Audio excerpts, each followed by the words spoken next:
Okay, so I definitely need 6 minutes for this one. So, round one, gameplay. I'm gonna have to give it to SA1. I know I did too, but SA1, because overall there are more open levels in SA1, right? Even the treasure hunting levels, they're more open. There's less treasure hunting levels. I think there isn't any treasure hunting levels that are inside a building. And honestly, that was really frustrating for me. Overall, more open levels. That applies to the speed levels, everything. Keep it simple, right? We don't have a lot of time. Also, the other campaigns are really tiny in comparison. Once you know how to beat them, they're super short. I don't even think they're half as long as Sonic's campaign.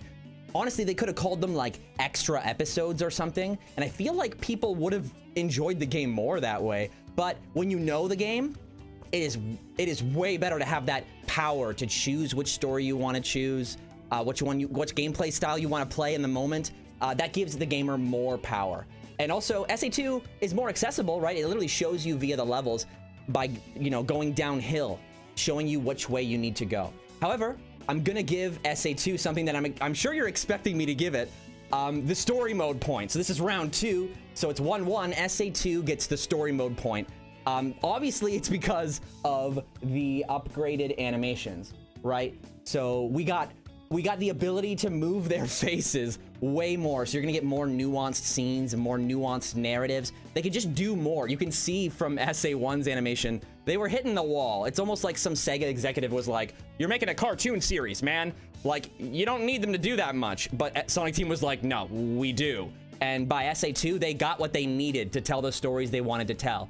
And also you've got the setup, right? Hero and Dark perspectives. You got multiple perspectives in SA1, but you get to see the antagonist's perspective in SA2. So the antagonist literally sets things in motion for the narrative, and being able to see that is very satisfying and gives you a lot of motivation as you go through each level. And then you got the rival setup, right? Every character has a rival. 2 of them are new, so we're meeting them. You've got opposites and bouncing back and forth, so the character dialogue is really fun.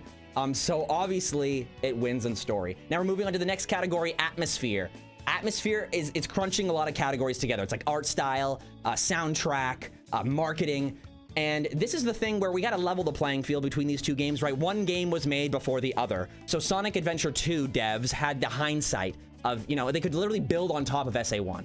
So atmosphere, I'm kind of using this point to level the playing field. SA1 pioneered the style, right? Everybody knows the SA1 pose. They emulate it, they copy it.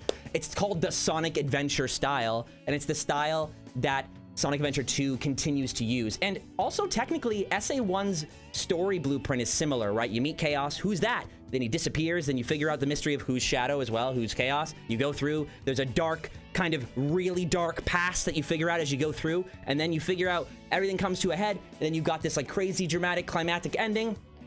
So SA1 gets to like being the pioneer point. That's what this is, pioneering the atmosphere, and we got to give it to them. But now we're bringing it back to 2-2, right? 2 points for each, because we're going back to replay value.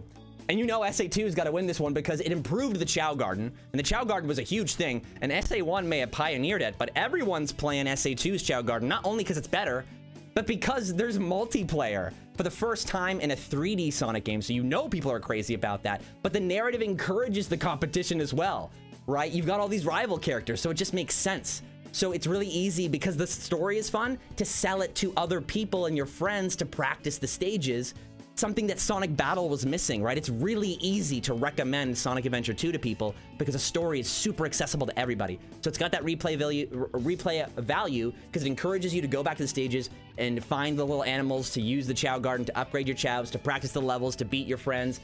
Great replay value. And now this is the last category that decides everything, the impact. And this is where it gets a little bit tricky, okay? I'm gonna give you an actual answer between these two, but I'm also gonna play both sides a little bit. So they have different goals, right? SA1 is bringing Sonic to the modern age, right? That's what the devs are thinking. Let's bring Sonic to the modern age. He was gone for a long time. But SA2, they knew that it might be their last game, right? Sega really let them go for it because they really didn't know what the future for anything the whole company held. So the devs always talk about having a lot of fun making it.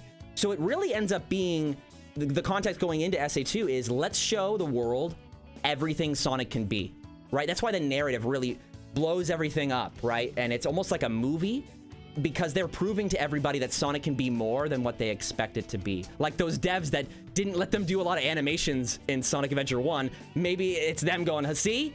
Look at all the things Sonic can be. I'll probably turn this off at some point. Okay, so basically, SA1's impact is on Sonic itself.